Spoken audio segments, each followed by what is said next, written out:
Assalamualaikum warahmatullahi wabarakatuh. Nah, hari ini kita akan belajar mata pelajaran prakarya dan kewirausahaan. Sebelum kita memulai pembelajaran, alangkah baiknya kita berdoa terlebih dahulu agar kita dimudahkan dalam memahami semua pembelajaran. Berdoa dimulai.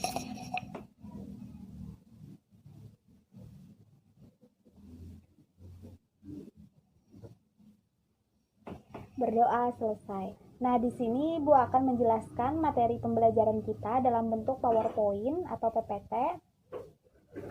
Langsung saja kita mulai. Yang pertama, prakarya dan kewirausahaan. Sebelum kita mempelajari lebih dalam lagi tentang prakarya dan kewirausahaan, di sini Ibu akan membuat dua kata kunci, yaitu prakarya dan kewirausahaan. Nah, jadi prakarya itu terbagi menjadi dua, yaitu pra dan karya. Pra itu artinya belum, karya itu artinya hasil karya.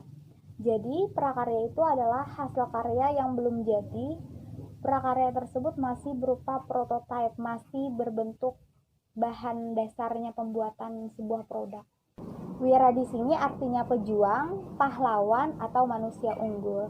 Jadi wira di sini artinya orangnya, orang yang ingin berwirausaha, orang yang ingin melakukan sebuah usaha. Cukup kita paham bahwa wira itu artinya orang yang melakukan sebuah usaha. Jadi apa sih usaha itu? Nah, kita lihat. Usaha itu adalah perbuatan yang mencapai tujuan. Jadi wirausaha adalah memahami sebuah peluang dan mengelola peluang tersebut sehingga menjadi usaha yang menghasilkan laba atau nilai. Nah, jadi misalkan nih kita ingin menjadi seorang pengusaha.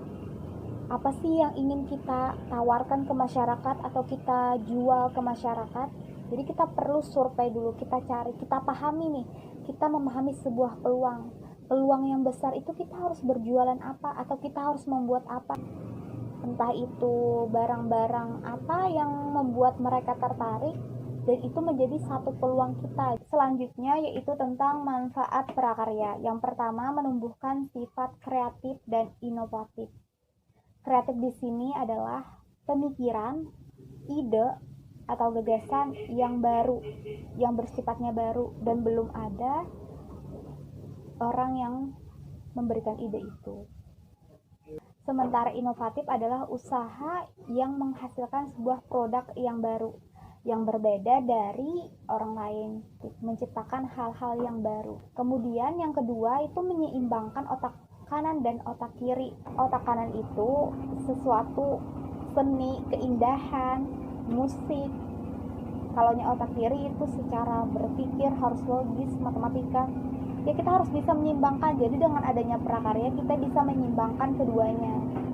Kemudian ini ada gambar ikon marah. Ikon apa? Kayak stiker ya.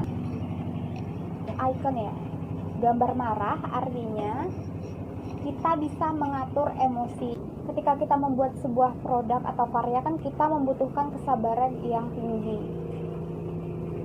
Dan itu penting, dan inilah salah satu manfaatnya kita bisa mengatur emosi kita. Jadi bagi yang pemarah, berkaryalah. Tidak harus yang pemarah ya yang berkarya semuanya. Tapi jika kalian pemarah itu bisa mengatur emosi kita dengan cara berkarya. Kemudian selanjutnya, nah kita membahas materi yang pertama, yaitu tentang wirausaha kerajinan dengan inspirasi budaya lokal non benda. Nah di sini Ibu membuat 3 kata kunci. Yang pertama wirausaha, kerajinan, dan non benda. Ada 3 kata yang ingin kita bahas. Yang pertama wirausaha. Apa tadi wirausaha? Yaitu orang yang membuat dan memasarkan sebuah produk. Jadi ketika seseorang itu membuat dan dia tidak memasarkan, jadi benda atau karyanya itu sendiri hanya buat dia, nah itu yang disebut sebagai prototipe. Itu bisa juga disebut sebagai prakarya, artinya dia belum memasarkan, buat dirinya sendiri saja. Nah, kalau wirausaha yaitu orang yang sudah membuat dan dia yang memasarkan produknya. Itu yang disebut wirausaha. Yang kedua apa? Kerajinan. Nah, kerajinan di sini produk yang menuntut kerajinan tangan. Jadi wirausaha kerajinan dengan inspirasi budaya lokal non benda itu lebih menuntut ke kerajinan tangan.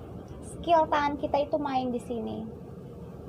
Nah, kemudian non benda itu adalah cerita rakyat, mitos, simbol, tarian, pantun, dan upacara adat. Nah, jadi pertemuan selanjutnya kita akan lebih ke sistem produksinya. Apa sih maksud non benda di sini apa? Tapi di sini Ibu akan memberikan satu contoh. Nah, ini yang pertama itu adalah gambar apa di sini? Burung enggang ya, gambar burung enggang. Nah, di sini yang menjadi daya tariknya itu adalah bulu ekor dari burung enggangnya. Kemudian mereka ingin membuat sebuah produk yang terinspirasi dari bulu ekor burung enggang ini dengan dipadukan dengan shawl, maka akan membentuk sebuah kerajinan, yaitu shawl dengan motif burung enggang. Jadi bukan bulu ekor burung enggang yang diambil, tapi hanya motif seperti burung enggang yang dibuat. Seperti tarian, nanti kita akan lebih jelasnya lagi di pertemuan selanjutnya, tapi di sini kita membahas tentang perencanaan sebuah usaha. Jadi perencanaan sebuah usaha itu ada 6M, meliputi 6M. Apa itu 6M? Yang pertama itu man, yang kedua itu money, yang ketiga itu material, yang keempat itu machine, yang kelima itu method, yang keenam itu adalah market. Nah, jadi ada 6M yang harus kita pahami dalam perencanaan sebuah usaha. Yang pertama itu man itu artinya manusianya, orang yang membuat.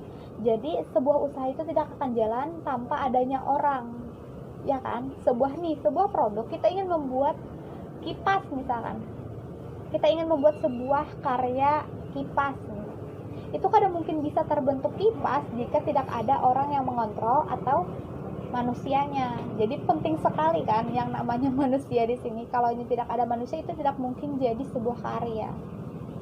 Karena di sini skill tangan kita itu kan main di sini. Yang kedua itu money. Jadi money atau uang. Nah, jadi jika kita ingin berusaha atau berwirausaha, itu kita tidak mungkin jika tidak ada money atau duit. Ini sarangnya. Tapi jika kita mainkan tangannya itu, maka akan jadi uang. Nah, itu. Jadi, apa sih pentingnya uang dalam berwirausaha? Yaitu modal kita. Tanpa uang kita tidak akan bisa ke langkah yang ketiga, yaitu material, membeli bahannya. Jadi dengan adanya uang, kita bisa membeli bahan-bahan yang diperlukan untuk membuat sebuah produk yang kita inginkan. Baru setelah kita sudah ada bahan, nah kita perlu yang namanya mesin. Misalkan nih, kita ingin membatik. Jadi bahan-bahannya apa? Cat, terus pewarna bahan-bahannya. Terus yang penting lagi, jika tidak ada alat canting, kita tidak bisa melukis kain batiknya. Nah, di situ pentingnya kita ada mesinnya. Jika kita ingin memproduksi suatu produk yang jumlahnya besar, nah dengan mesin ini kita mempermudah kita membuat produk kita.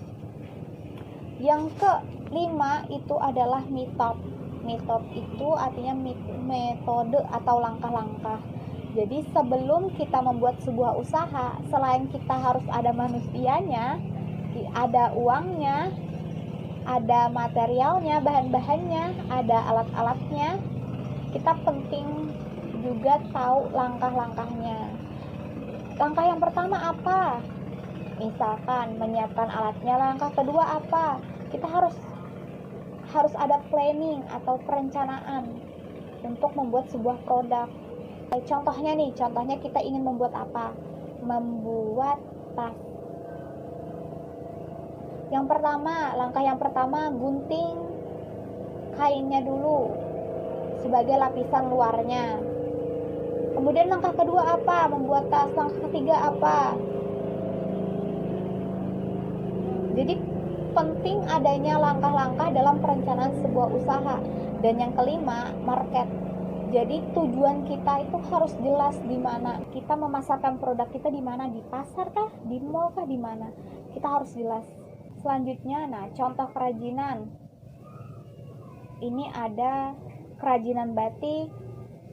Nah, itu kan ada alatnya. Kemudian kerajinan ukir bagaimana, harus ada pahatnya. Kemudian kerajinan ayaman harus ada itu paikat namanya. Kerajinan topeng, kerajinan tenun, kerajinan wayang. Nah, sampai di sini pembelajaran kita hari ini. Salah hilap mohon maaf. Wassalamualaikum warahmatullahi wabarakatuh.